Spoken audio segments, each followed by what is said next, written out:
नमस्कार, मैं हूं रवि कैंथ्रा, चैनल 24/7 देख रहे हैं आप। लखनऊ में मंगलवार को संविधान दिवस पर कार्यक्रम आयोजित किया गया, जिसमें मुख्य अतिथि के रूप में सीएम योगी ने शिरकत की। इस मौके पर सीएम ने कहा कि बाबा साहब भीमराव अंबेडकर के संविधान में दो शब्द सेक्युलर और सोशलिस्ट संविधान में नहीं थे। कांग्रेस ने चोरी चुपके ये शब्द जोड़े हैं। जिन लोगों ने भारत के संविधान का गला घोंटने की कोशिश की, जनता ने उन्हें सबक सिखाया है। आगे सीएम ने कहा कि संविधान 140 करोड़ भारतीयों को जोड़ने का काम करता है। पुरस्कार के लिए माननीय मुख्यमंत्री जी बधाई दे रहे हैं। कर्तव्य सादर निवेदन करता हूं। पूरे प्रदेश वासियों को संविधान दिवस की हृदय से बधाई देते हुए भारत के संविधान निर्माताओं, स्वाधीनता संग्राम सेनानियों को कोटि कोटि नमन करते हुए विनम्र श्रद्धांजलि अर्पित करता हूं। विशेष रूप से भारत के संविधान के वास्तुकार बाबा साहब डॉक्टर भीमराव अंबेडकर जी को, जिन्होंने भारत के संविधान को भारत के अनुरूप बना करके दुनिया के सबसे विस्तृत संविधान के माध्यम से आज ही के दिन 1949 में एक भारत श्रेष्ठ भारत की आधारशिला को पुख्ता कर दिया था। हम सब जानते हैं कि 15 अगस्त 1947 को देश आजाद होता है, लेकिन आजादी के पहले 1946 में भारत के स्वाधीनता संग्राम सेनानियों की मांग के अनुरूप कैबिनेट मिशन के सामने जब भारत ने अपना प्रतिवेदन रखा और हमारे स्वतंत्रता संग्राम सेनानियों ने अपना प्रतिवेदन रखा था, तो उन्होंने अपने देश के लिए एक स्वतंत्र संविधान सभा गठन करने की मांग की थी। 1946 में संविधान सभा के चुनाव और संविधान सभा के गठन के बाद पहली बैठक 9 दिसंबर को होती है और 11 दिसंबर 1946 को डॉक्टर राजेंद्र प्रसाद जी पहली बैठक की अध्यक्षता श्री सत्येंद्र नारायण सिन्हा जी ने की थी, जो संविधान सभा के सबसे वरिष्ठतम सदस्य थे। और उस सभा में डॉक्टर राजेंद्र प्रसाद जी को 11 दिसंबर 1946 को भारत के संविधान सभा के अध्यक्ष के रूप में उनका चयन होता है और फिर इसके बाद एक कार्यक्रम आगे बढ़ते हैं। फिर संविधान की जो 13 समितियां बनी थी, उनमें जो महत्वपूर्ण समिति थी ड्राफ्टिंग कमेटी, जिन्हें संविधान के वास्तुकार के रूप में भारत का संविधान कैसे होना है, कितनी धाराएं होंगी, कितने अनुच्छेद होंगे, क्या क्या इसमें बंद और बंद होंगे, इन सभी बातों को समाहित करने की दिशा में जिस कमेटी को कार्य करना था, वह दायित्व दिया गया भारत माता के महान सपूत भारत रत्न डॉक्टर भीमराव अंबेडकर जी को, जिसे उन्होंने बखूबी निभाया। अनेक सत्र इस दौरान संविधान सभा के हुए और भारत के संविधान के अलग अलग सत्रों के माध्यम से अलग अलग मुद्दों पर अलग अलग भारत की जनता के अनुरूप न्याय, समता और बंधुता के लक्ष्य को प्राप्त करने के लिए क्या कुछ हो सकता है, इसके लिए अनेक सत्रों के माध्यम से जो निचोड़ आया। कभी आप देखेंगे 10 वॉल्यूम में भारत के संविधान सभा में हुई विभिन्न बहसों पर कितनी सार्थक बहस है। आज भी वह हमारी विधायिका के लिए, हमारी न्यायपालिका के लिए और हमारी कार्यपालिका के लिए एक मार्गदर्शिका के रूप में वे डिबेट हम सबका मार्गदर्शन करते हैं। और हम लोग चाहेंगे कि वास्तव में भारत के संविधान सभा के माध्यम से जो डिबेट हुई है, हर संस्थान में ये डिबेट होनी चाहिए। आपको उसमें मुद्दे मिलेंगे, तथ्य मिलेंगे, भारत की यात्रा के बारे में एक जीवन दर्शन को जानने और सीखने का एक अवसर आपको प्राप्त होगा।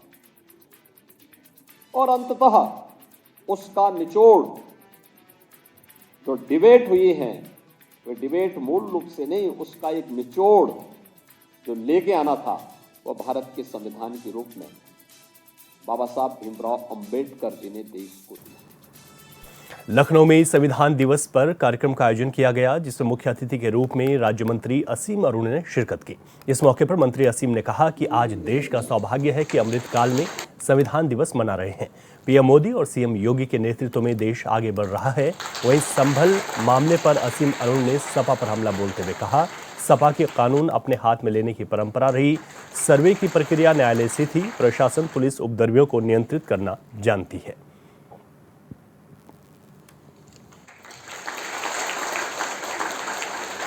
हम स्वागत करते हैं उत्तर प्रदेश के नागरिकों के फैसले का। हर एक विधानसभा में हर समाज, हर धर्म, हर मजहब ने बढ़ चढ़ के भारतीय जनता पार्टी को, डबल इंजन के कामों को समर्थन दिया है। जिन दो जगहों पे सीसामऊ में और मैनपुरी करहल में हम नहीं जीते, वहाँ भी हमारा वोट बेस बहुत बड़ा। वहाँ के सम्मानित नागरिकों को भी हम धन्यवाद देते हैं। हमें जीत का किसी प्रकार कोई ऐसा माहौल नहीं है, ऐसी हमारे विषय नहीं है कि हम उसमें कोई अपने आप को बड़ा महसूस करें। उसी प्रकार अगर कहीं पे हम हारते हैं तो हम अपने आप को छोटा भी महसूस नहीं करते हैं। समाजवादी पार्टी इसके विपरीत हमेशा, जीत है तो बहुत बड़ा अपना पराक्रम है, गलती है तो फिर दूसरे की गलती है। ये रामपुर में संविधान दिवस पर सपा कार्यालय में कार्यक्रम का आयोजन किया गया। इस मौके पर पार्टी नेताओं और कार्यकर्ताओं को संविधान को बचाने की शपथ दिलाई गई। सपा नेता एडवोकेट महबूब पाशा ने कहा कि देश के अंदर लोकतंत्र की हत्या की जा रही है और संविधान को बचाने के लिए मुहिम शुरू की गई है।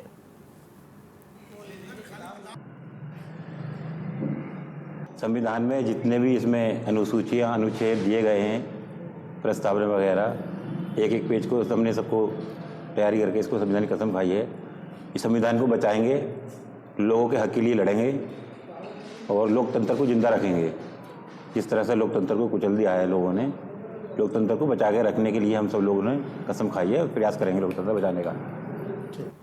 आजमगढ़ के शहर कोतवाली क्षेत्र में पुलिस ने एक इंटरनेशनल साइबर गैंग का पर्दाफाश करते हुए 11 आरोपियों को गिरफ्तार किया है। बता दें कि यह आरोपी उड़ीसा और मध्य प्रदेश से यहां पढ़ने आए थे, जिन्होंने साइबर ठगी के लिए एक कॉल सेंटर खोल रखा था। इन आरोपियों के तार श्रीलंका, दुबई और पाकिस्तान जैसे देशों से जुड़े हुए थे। वहीं मौके पर पुलिस ने 2 करोड़ की ट्रांजैक्शन को फ्रीज कराते हुए आरोपियों के कब्जे से 35 लाख रुपए का सामान बरामद किया है। देखिए, आज थाना जो साइबर पुलिस है उसमें 11 अभियुक्तों की गिरफ्तारी की गई है, जो कि यहाँ जनपद आजमगढ़ में कोतवाली थाना क्षेत्र में रह के, और इनके द्वारा एक कॉल सेंटर यहाँ पे खोल रखा था और वहाँ से ये लोग साइबर फ्रॉड कर रहे थे, जिसमें जो कुछ प्रतिबंधित ऐप्स हैं, रेडी, अन्ना, लोटस और महादेव के नाम से, जिसमें कि ऑनलाइन जो गेमिंग है उसके माध्यम से ये लोगों के एडवर्टाइज़ करते थे व्हाट्सएप पे, इंस्टाग्राम पे, फेसबुक पे। उसके बाद में उन लोगों को इनवाइट करके और फिर उनकी आईडी बनवाते थे, और आईडी बनवाने के बाद में फिर उनसे गेमिंग में ये लोग पैसा लगवाते थे। और इनका जो गेमिंग के जो रूल्स हैं वो उस हिसाब से सेट किए हुए थे कि आदमी को पहली बार 1-2 बार उसको प्रॉफिट होता था, उसके बाद में वो थोड़ा सा लोभ लालच में आके और उसमें एक्स्ट्रा मनी जब जैसे इन्वेस्ट करता था।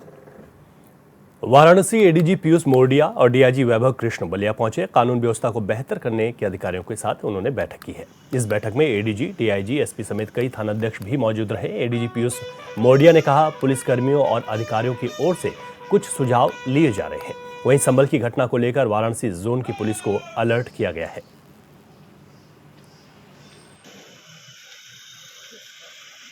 ये वाराणसी जोन में 9 जनपद है। उन सभी 9 जनपदों में अलग अलग समय पर मैं जाकर वहाँ की जो पुलिसिंग की समीक्षा करता रहता हूँ, और उद्देश्य ये है कि कुछ जो हमारे पुलिस कर्मी और अधिकारी सुझाव देना चाहते हैं उन सुझावों पर चिंतन किया जा सके, जिससे आगे की अपनी जो कार्य में जहाँ जहाँ पे कुछ विशेष करने की आवश्यकता हो वो तय किया जा सके। साथ ही जो अपराध कारित हुए हैं और जिनकी विवेचना चल रही है उनके ऊपर भी विचार विमर्श करना एक मुख्य प्रयोजन रहते हैं। इसके अलावा जो हम अपने शहर को बेहतर बनाने के लिए, यहाँ की यातायात व्यवस्था को अच्छा करने के लिए और हर प्रकार के अपराध को रोकने के लिए कर सकते हैं, उस बारे में भी आज चर्चा की जाएगी। और आज मैंने योजना यही बनाई है कि सभी अलावा पुलिस कर्मियों से वार्ता करने के इस दौरान अपने सैनिकों के साथ भी, अपने सिपाहियों के साथ बैठकर भी बात की जाए। उधर बहराइच की जिलाधिकारी मोनिका रानी ने जरवल में स्थित मुस्तफाबाद सामुदायिक स्वास्थ्य केंद्र का औचक निरीक्षण किया। निरीक्षण के दौरान मिली कमियों को सुधारने के लिए विभागीय अधिकारियों को फटकार भी लगाई। इस दौरान डीएम ने रजिस्ट्रेशन रजिस्टर को भी चेक किया और औषधि वितरण की व्यवस्था का भी जायजा लिया। सभी व्यवस्थाओं को बेहतर बनाने के निर्देश डीएम की ओर से दिए गए हैं।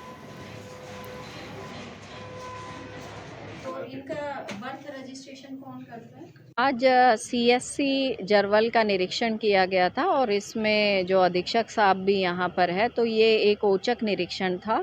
और यहाँ पे जो प्रसव केंद्र है, ओपीडी की सुविधाएं दी जाती हैं, तो कितनी पर डे सुविधा मिलती है, लैब में जांच कैसे होती है और जो अन्य चीज़ों की व्यवस्था है, दवाओं की उपलब्धता है, उसके विषय में निरीक्षण किया गया था। पूरे कैंपस का भ्रमण किया गया है, तो उसमें जो चीज़ें हैं उसमें कुछ उच्च अधिकारियों को अवगत कराया जाएगा। बाकी रैंडम आधार पर देखा गया कि 102, 108 की एम्बुलेंस है, उसकी सुविधाएं लोगों को मिल रही हैं या नहीं मिल रही, तो लोगों से फ़ोन पे बात किया।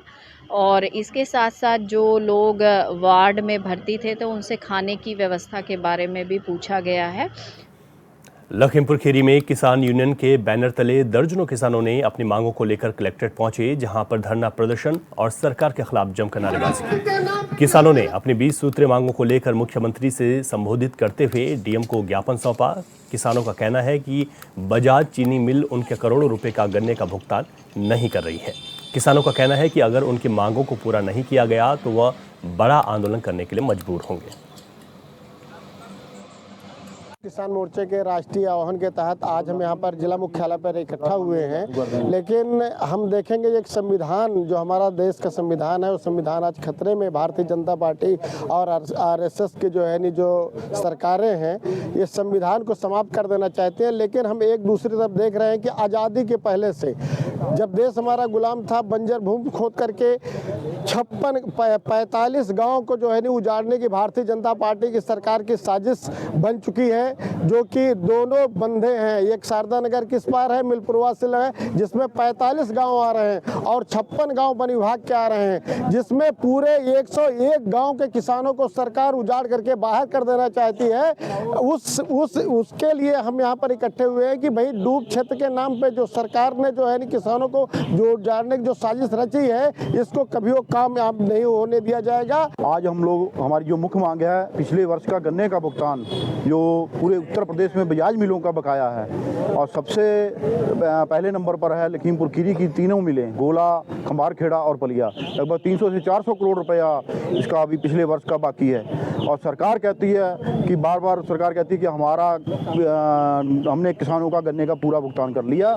क्या हम लोग यहाँ के किसानों की परेशानी सरकार को दिखाई नहीं देती? हम लोग हर महीने, हर 10 दिन 15 दिन बाद ज्ञापन देते हैं, क्या किसान को ये दिखाई नहीं देता, सरकार को दिखाई नहीं देता? हमारा मेन मुद्दा है गन्ने का पुराना भुगतान, और जो हमारा गन्ने का जो रेट है 500 रुपया कम से कम किया जाए। प्रमुख मांगे तो यही, हमको आगी लगाते हैं, जो हम आगी लगती है खेत में, वो आगी लगाने के लिए मना किया जा रहा है, और पराली जलाने के लिए। और जो सब्सिडी में हमको मशीनरी मिलती है, अगर उसकी कहीं ऑनलाइन करते हैं, जब हमको मंजूरी मिलती है तो उसमें अधिकारी लोग कह देते हैं कि ये तो तुमको फ्री का मिल रहा हमको भी कुछ दो, तो वो कहाँ तक दिया जाए जो इनको लागू करा जाए, या साधनों को जहाँ पे पराली लगाने को आगे लगाने के लिए हमको छूट दी जाए, ये हम अपनी पत्ती पराली कहाँ ले जाएं। किसानों का गन्ना मूल्य भुगतान जो विगत वर्षों से 2007 से बजाज चीनी मिले हमेशा किसानों का शोषण करती चली आई है। दूसरा है हमारे खेतों में आवारा पशु इतने ज़्यादा हो गए हैं जो कि शासन प्रशासन ने कभी इस पे ध्यान नहीं दिया है, और शेरों का हमला हो रहा है आम किसानों के ऊपर। अपनी जान हथेली पे रख के किसान खेत पे जा रहे हैं, घर के घर उजड़े जा रहे हैं। शासन प्रशासन के द्वारा, इन सरकारों के द्वारा कभी ध्यान नहीं दिया गया हम किसानों के ऊपर। और ये चीनी मिल वाले हमारे खोही का पैसा हमको नहीं दे पा रहे हैं, और हमारे 1 कुंटल गन्ने से हज़ारों रुपए के प्रोडक्ट तैयार करके मार्केट में बेच रहे हैं, और हमको उसमें से अपनी खोही का पैसा, बैगाज का पैसा नहीं दे पा रहे हैं, जिससे किसान की रोजमर्रा की ज़रूरतों की, दैनिक जीवन की ज़रूरतें पूरी हो। और यहाँ वक्त हो चला एक छोटे से ब्रेक का, खबरें जारी हैं।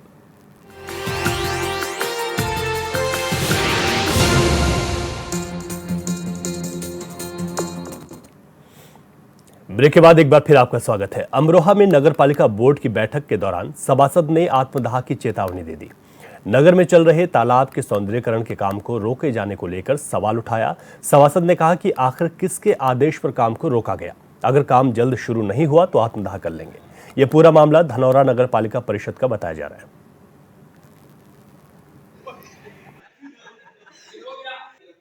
यदि कोई कानून सम्मत अगर रोक लगती है तो हम उसका सम्मान करते हैं, लेकिन कोई राजनीतिज्ञ अपनी राजनीति चमकाने के लिए यदि कार्य में रोड़ा अटकाता है तो हम सभासद अपने सदन के साथ में आत्मदाह कर देंगे।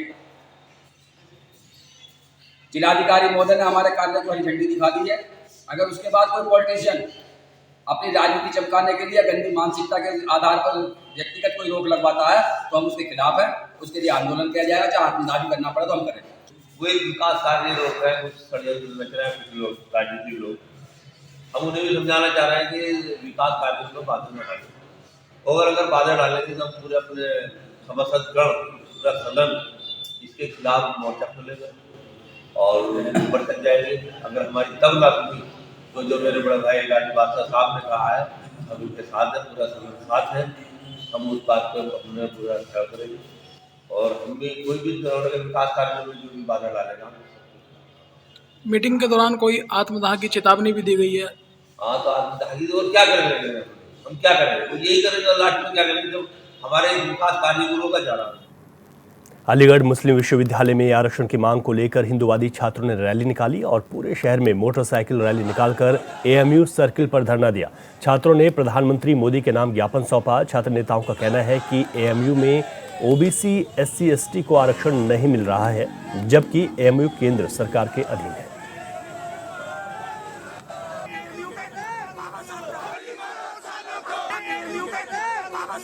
के राष्ट्रवादी युवाओं के द्वारा आज एक ज्ञापन जिला प्रशासन के माध्यम से प्रधानमंत्री महोदय को दिया गया है, जिसमें 3-4 सूत्री मांगे स्पष्ट रूप से स्पष्ट बता दी गई हैं कि अलीगढ़ मुस्लिम विश्वविद्यालय के अंदर हिंदू छात्रों के अधिकारों पर जो डाका एएमयू के विधर्मियों द्वारा डाला जा रहा है वो कतई बर्दाश्त योग्य नहीं है।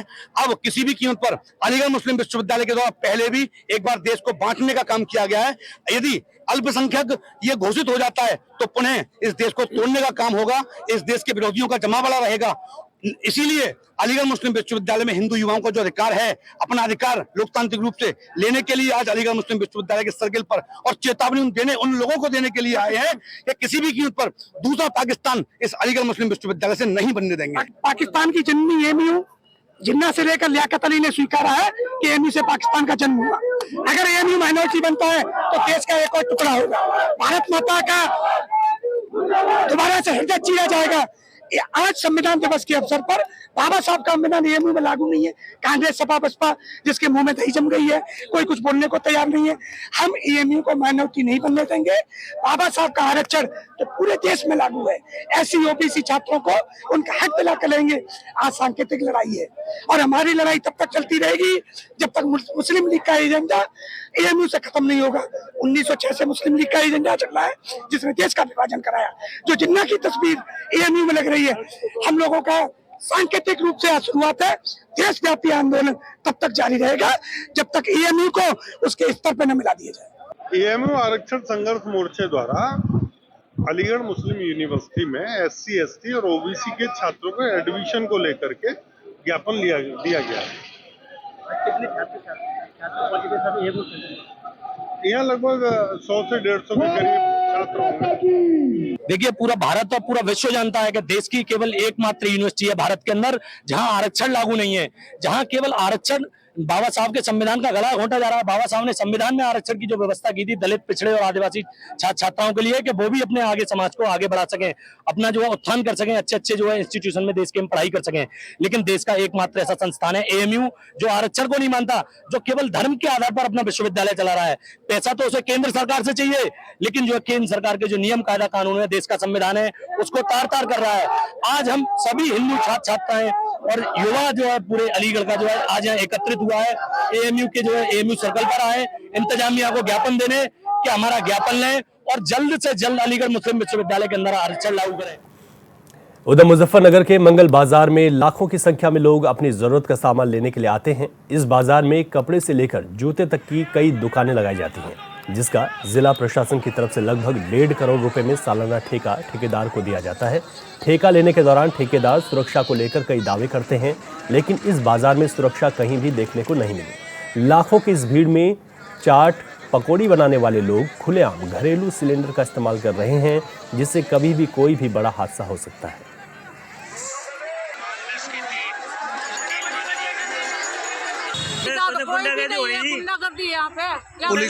पुलिस की कोई सुविधा कोई भी नहीं आता। जब लड़ाइयाँ बजे ना पुलिस आते हैं ना कोई आता है। अच्छा, जैसे धूम में बैठे हो, बारिश भी होती है, किस तरह की सुविधा है? कुछ भी नहीं बेटे, ऐसे समझ लो बारिश में गठरी बांध दी, अपने बैठ गया ये बस, और पानी इतने इतने हो जाता है। यहाँ कुछ भी नहीं है, वो तो समझ लो इंसान मरी जाएगा। यहाँ पे बचने का तो कुछ भी नहीं है। यहाँ पे क्या सुविधा है? बाजार में बिकता नहीं, पैसे लेके भागे। ना पानी है ना कोई धूप में बैठने के तो भी बैठते, पानी बरसाता है तो भी बैठ, मट्टी सारे गाड़े वाले कपड़े हो जावे सारा तो यहाँ ही बैठे हुए खाट के ऊपर कपड़े लग के है ही नहीं पानी। पैसे 200 ले जा रहे एक ठिया के। हाँ, हर मंगल को बहुत ही पैसे ले रहे हैं, न तो कपड़े उठा के ले जावे। हम कह रहे थोड़ा कम कर दो और ये स्वादा कर दो, कोई ऊंचा कर थोड़ा बहुत, जो पानी गाढ़ा दलदल हो जावे, ये दलदल हो जाते हैं। और इस बुलेटिन में अभी के लिए इतना ही। खबरों से अपडेट रहें और देखते रहे चैनल 24/7। इजाजत दीजिए, नमस्कार।